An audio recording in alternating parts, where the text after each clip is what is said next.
glad you're back with me for another GoldSeek.com Market Nugget. Today's special guest, G. Edward Griffin, author of Creature from Jekyll Island, as well as head of Freedom Force International and RealityZone.com.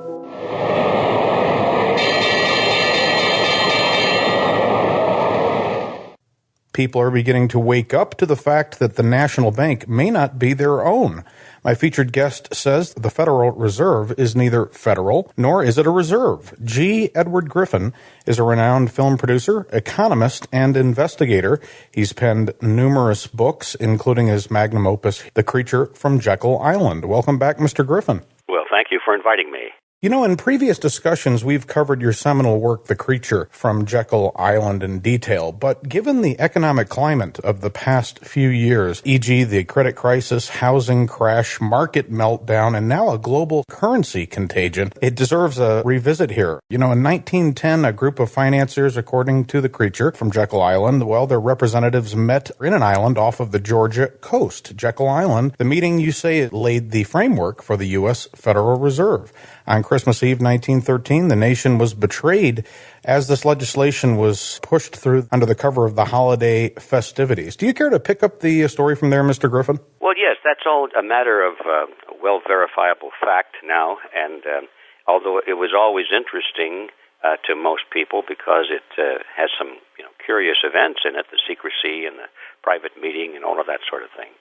But it was sort of a ho-hum, who cares situation until all of a sudden the economy started to unravel a year or so ago, and now, there's a great deal of personal interest in this story because people want to fast forward and say, maybe what this book is all about, maybe it's true after all. And so all of a sudden there's a personal interest in this history. It's not just dry history anymore, and people are beginning to come up with more ahas.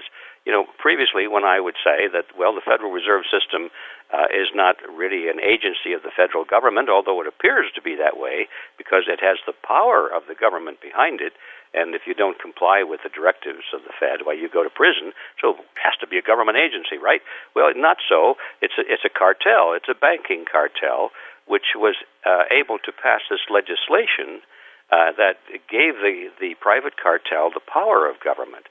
Well, people sort of rolled their eyes when I said that before, but now, you can just almost every day pursue the newspaper and you see some evidence of the fact that the banks are really running the government. It's not that the government running the banks anymore, it's the other way around.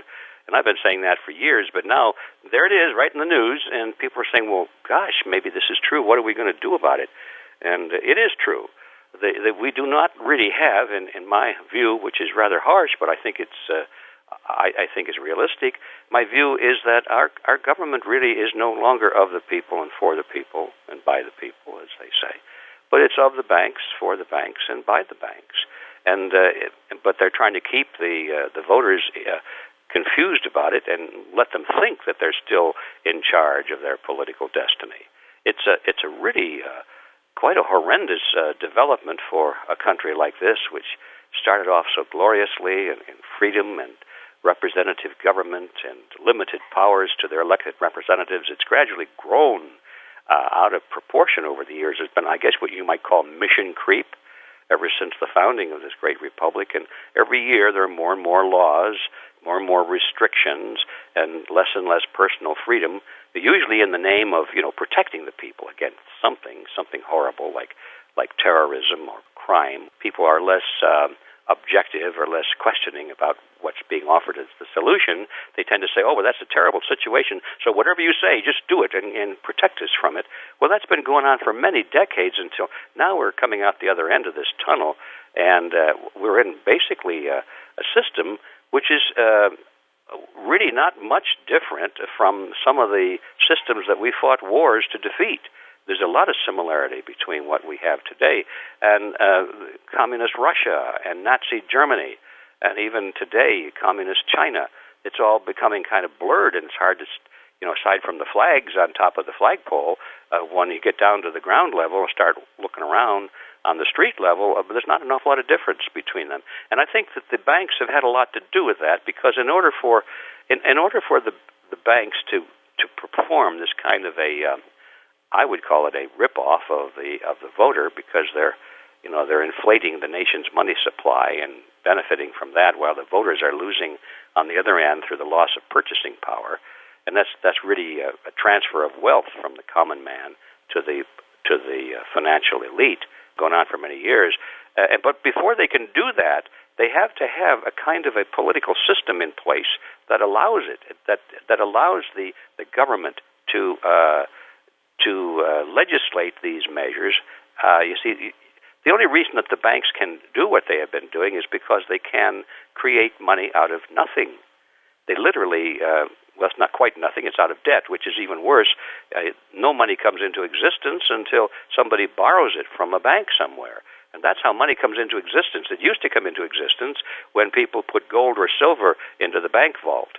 And then the bank would issue them a bank note, or the government would issue them a treasury note, and would say, this certificate is good, to the bearer on demand. They can demand so much gold and silver. That's how money used to come into being.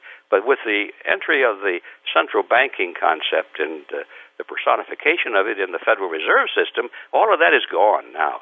Now all they do to create money is just the Federal Reserve Chairman says, okay, we're going to create so much money today by issuing bonds to the federal government. And then those bonds go into circulation, and by the time that money percolates into the commercial banking system, they issue some more money out of nothing when they issue private loans to you and me and corporations and so forth, to the point where today every bit of the money in circulation, not just the currency in our pockets, but all of the checkbook money and all of the computer money that's out there, every bit of it is created out of debt. And that debt is earning interest to the banks, interest on nothing. It's one heck of a fraud when you think about it, but we've been so used to it over the years that it just seems like, well, that's normal banking, isn't it? Well, yes, it is normal banking. It's a normal fraud. But none of that is possible if we had constitutional money.